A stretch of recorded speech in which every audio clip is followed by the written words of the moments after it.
माँ, हमारा बंटवारा हो गया भाइयों का। मैं सारे कागज ये जायदाद के और ये पैसा सब मैं भाइयों को लेकर आ रहा हूँ, लेकिन मैं तुम्हें नहीं दूंगा। ये फैसला हुआ है, सारी जायदाद सारा पैसा मैं उन्हें दूंगा, लेकिन मैं तुम्हें नहीं दूंगा।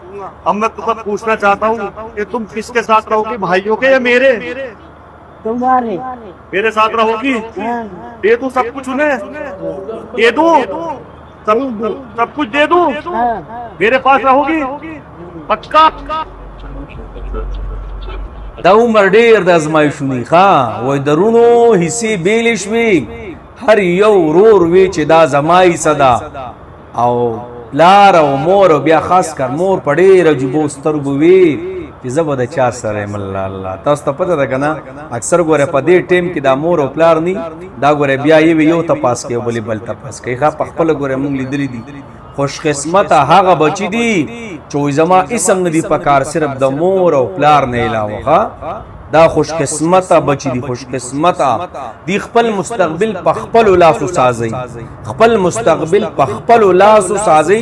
اخیرنۍ زندگی دغه بچی چې د مور او پلار وي دا به زما سره، دغه بچی اخیرنۍ زندگی په خپل لاسو باندې خکې.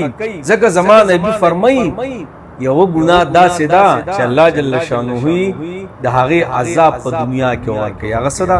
هغه د مور او پلار نافرماني. ښه دا به د الله په دنیا کې ښې. ګوره یاد ساتئ، هر هغه مور او پلار د چا کو پات شوي زمونږ خو الله یوه موره کوي، هغه څه د ولار مونږونه پسې کوو. والد صاحب دی لکه د راجاګانو په شان ګرځي چې کم ځای کې مې خوړه هلته خوړه، دغه ټینشن نشته. د چا چې والدین صاحبین جمدي کنا یاد ساتي. ګوره هیری دی، ګوره دې ټیم کې غوږونه په ځان مه راچوئ، دې ټیم کې په ځان مه ناغرضه کوئ، دې ټیم کې د مور او پلار د ویانو باندې غوږونه مه راچوئ، لار پې مه بیلوئ. د الله بنده هیری دي، ستا دا ټول عمر عبادتونه یو خوا کو، دې ټیم کې د خپل مور او پلار دا کږې وږې خبرې برداشت کول او دا په خبره باندې تو مې کول او دا اسې چېړل او ستا کور والا ستا بچي او ته چېړل، والله دا ګوره ډېر اجر لري. ځکه خو الله قرآن کې فرمایي چې اوف مت نه کړي. اوف څه دي؟ خو د اوف نه لاندې بل لفظ علما فرمایي دا به الله راوړی. اوف د ټولو نه کمزور ترین لفظ دی، دا به مت نه کړي. جناب اخر کې دا کوم چې دا بوډاګان شي کنه والله بس دې بازو دې پر بال ساس کړي.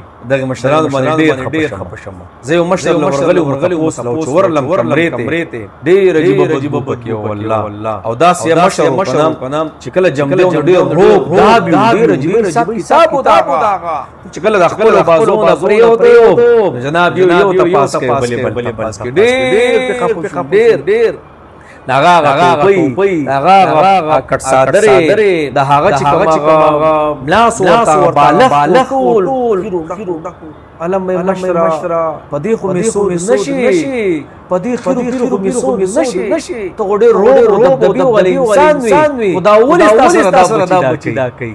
نو جناب خپل مستقبل په خپل اساس مستقبل څه دا وای اخیری زندګۍ ته چې دا ډېر د مجاهدو ډېر د تونو مړ ډکه امتیازي په دویانو کې را پاسي عمل بیان خوراک دویانو کې وینه بیان سازي ساګان بدانه چې د اسباب درجه هر یو شی دویان